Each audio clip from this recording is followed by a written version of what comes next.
Hey, what's going on everyone? It's Mr. Mario here, and I just wanted to show you all my little setup here. As you can see, I don't have that much workspace to work with in my apartment, so I had to clear out all this stuff where my kitchen is, and this is kind of what I'm using to work with right here. But you might be wondering what this is, and some of you might already know actually. This is a PlayStation 1. It is a, what is it again? It's a 5501 model, so it's a 5500, and the one is just because it's an American version. But I wanted to show you all this. So essentially, I mean, as you can tell from the title, these are my soldering adventures. And you know what? I'm going to just go ahead, cut right to it. I'm going to pull out the motherboard here. And what do we have on the bottom? I haven't taped it in yet or anything, but I have a mod chip that I have successfully installed. I'm actually quite proud of this, even though it was only 7 wires and it was easy enough. But you know, I should actually go ahead and get the tape for this while I'm talking.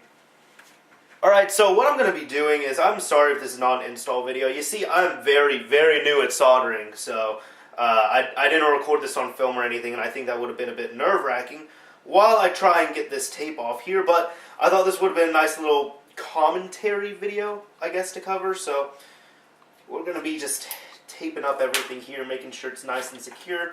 And this thing does work. I will show it to you all in a little bit. But we should be good to go on all this, so hopefully that's alright. But yeah, I wanted to show you, as I said, that's the actual mod chip itself. Everything's installed, everything's good to go. And I started this endeavor. People are going to laugh at me, but I started it like 2 years ago. Seriously.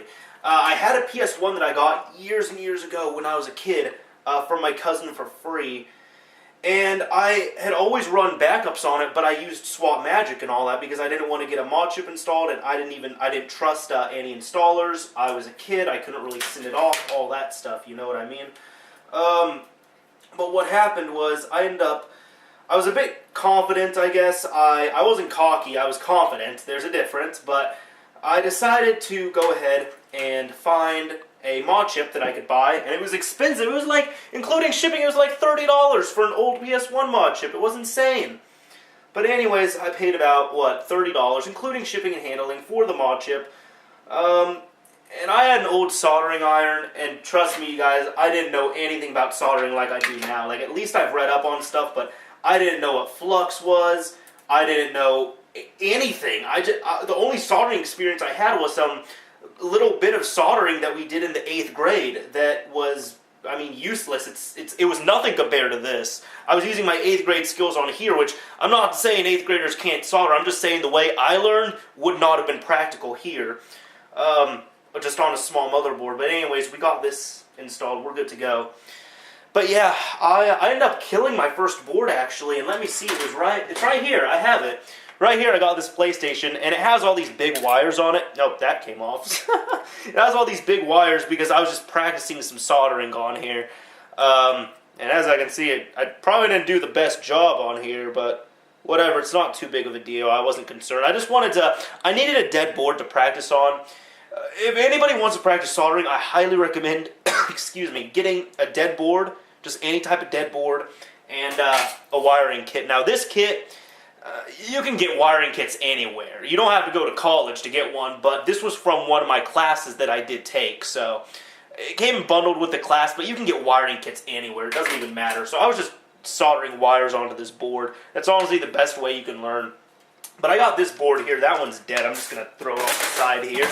And then this one, okay, people are seriously going to laugh at me. People are going to laugh at me when I say this, but as embarrassing as it is, I'll tell the story.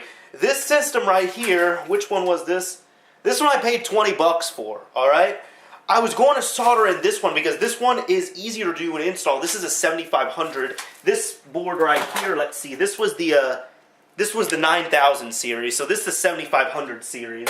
So see, I kept going down, but this is a 7500, and let me go ahead and pull out the laser here. I love how easy these things are to take apart. Like, these are some of the most repairable systems. I love that. The laser's still good. Like, the laser's still good, all that stuff is fine. But there was some metal shielding inside of here that I took off. And if I knew this 5 minutes before, I could have saved a system. You see, I thought that it would have been harder to desolder everything off here, to desolder the points where it was. So I used some scissors, and I was rough, and I don't know if you all can see it. I'm going to have to really zoom in and focus right here. But right there, there are a few scratches. And there's 2 transistors that I pulled clean off. And I hooked it up because I saw that and I'm like, that's not good. I hooked it up to my TV, and this board, the discs spin on here. If you pop a disc in, it will spin. Also, I don't know if anyone caught this, but I did this little mod a bit ago. I just put some wall tack, I guess, something like that. I just put it on there, pretty much what this does. Oh, it's on there really well. But I keep this button pushed down, so I could do swap magic and all that real easy. I don't need a spring or anything like that. Very easy mod to do, and I just kind of did it on my own. I didn't find a guide or anything. But this board right here, you pop a disc in, the disc spins, and it reads and it loads, but there's no audio and no video. So this board is dead. And the funny thing is, this board, the one I showed earlier, has the opposite effect. It has audio and video, but discs do not spin on it. So, you know, what uses a PlayStation if you can't load any games? So, those are 2 boards that are dead. So this one was actually the hardest one to do out of all of them that I owned, believe it or not. I guess that's good in some type of way because I learned how, but the hardest one, the hardest point right here, I'll show you all, which I had the most trouble with, was right here. And I know my soldering is not that good, but it works. It works, you guys, it works. Right there, where that leg is, that was the hardest point to solder. Man, that was hard. That was the last point I did, but I got it. It's good to go. This PlayStation's working, so... this PlayStation I actually spent $5 on. I got it this weekend, so pretty much what I did, that's why I'm back into it right now, because I was like, well, you know, I'm feeling a bit confident again. I've learned some soldering stuff. I know what to do right now. I know I talk with my hands a lot, but that's because I'm not showing my face, but I know, also, I got this second soldering iron from Radio Shack, and this thing is crap, okay? I didn't even turn it on, but I cranked up the dial, and I cranked up the dial to 40, and it won't go back down. I cannot bring it back down. It goes between 40 and 50. That's it. So if the soldering iron got too hot, I had to unplug it for like 2 minutes. How ghetto is that? So, I'm probably going to have to get another soldering iron because I don't trust this thing. So that's more money gone on this thing. But, you know, I got the desoldering braid. I got the rosin flux. I got, you know, the solder itself right here. I got this tip cleaner, which I probably should have used, but I didn't use during the process. I'm going to go ahead and rebuild this system. But yeah, what I wanted to say, oh, and I got, you know, the little sponge and the thing right here, which is pretty nice, but I have a bunch of stuff I need to clean off.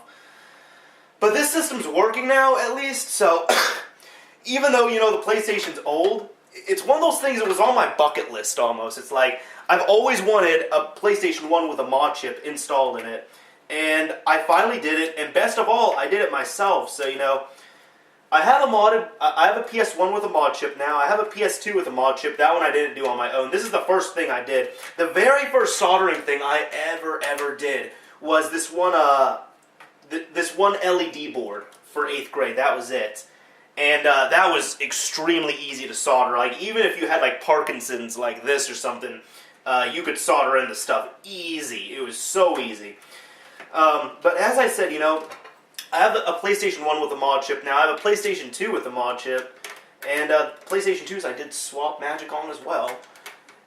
And I have a PS3 that's jailbroken, which is better than having a mod chip. So I'm good to go on the PlayStations, I guess. Anyways, I'm going to go ahead and rebuild this, and I'll show you the console in action.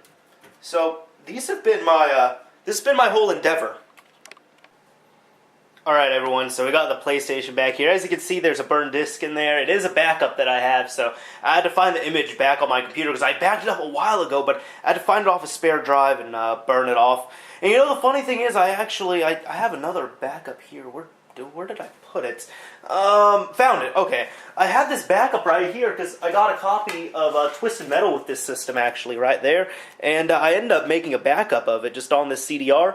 And this is the first time in a while I've had a coaster. And the funny thing was I burned it at like 8x if I remember right. But it just doesn't boot up, which is a weird thing. I tried swapping it on my non-modded systems. I've tried it on here, and it just doesn't work. And you know, the funny thing is, I noticed this disc right here, it has some issues reading. I feel like it takes too long to read. You guys will be the judge of that, but at the same time, it makes sense because back in the PS1 days, you had to burn your discs at like, 4x or so. It was recommended.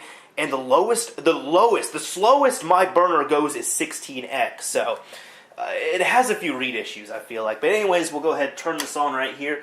That is the mod I was telling you all about, where I can just keep the console open, the disc tray just like that, and it runs. So what we can do is we can go ahead and anchor it up to my TV here. We got the PlayStation splash screen.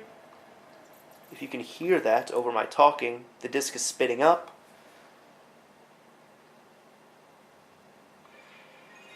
And there we go.